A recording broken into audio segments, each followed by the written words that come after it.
Hello everyone, কেমন আছেন সবাই? আশা করি সবাই খুব ভালো আছেন। আজকে আমি আপনাদের সাথে পাটিসাপটা রেসিপিটা শেয়ার করব। আমি প্রথমবার বানাচ্ছি পাটিসাপটা, এর আগে কোনো দিন বানাইনি। তো আমি একটা বাটিতে 1 কাপ মতো চালের গুঁড়ো, 1 কাপ ময়দা আর হাফ কাপ সুজি আর 2 চামচের মতো গুঁড়ো দুধ নিয়েছি আর হালকা সামান্য একটু লবণ দিয়েছি আর পরিমাণ মতো গুড় দিয়ে দিয়েছি। যে যেমন মিষ্টি খান সেরকমভাবে দিয়ে দেবেন। তো আমি এটা সন্দেশের পুর দিয়ে বানাচ্ছি। তো আমি পুরো উপকরণটা ভালো করে গুলিয়ে নিয়েছি। আমি আপনাদের মেজারমেন্ট কাপটা দেখাতে পারিনি, কারণ আমার কাছে কোনো চায়ের কাপ নেই।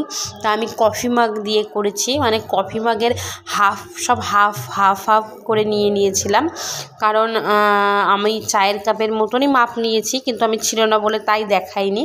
তো গুলে নিয়ে আমি একটা ফ্রাইং প্যানে হালকা তেল ব্রাশ করে দিয়ে তারপরে আমি পাটিসাপটার গোলাটা দিয়ে ভালো করে চারিদিকটা ঘুরিয়ে নিয়ে মাঝখানে আমি সন্দেশের পুরটা দিয়েছি। সন্দেশের পুর দিয়ে আমি পাটিসাপটাকে ভালো করে ফোল্ড করে নিয়ে এপিঠ ওপিঠ ভালো করে একটু ভেজে তুলে নিয়েছি।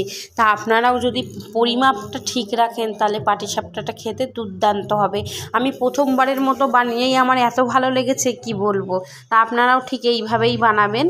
আর যারা নতুন বানাচ্ছেন তারা অবশ্যই কাপটা মেপে নেবেন, চায়ের কাপটা মেপে নিলে কোনো অসুবিধাই হবে না।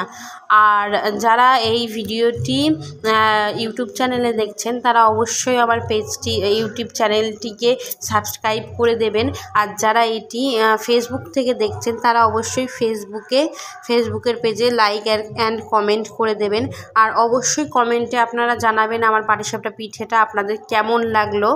আপনারাও বাড়িতে ঠিক এইভাবে ট্রাই করবেন আর ভিডিওটি প্রথম থেকে শেষ পর্যন্ত অবশ্যই দেখবেন আপনারা।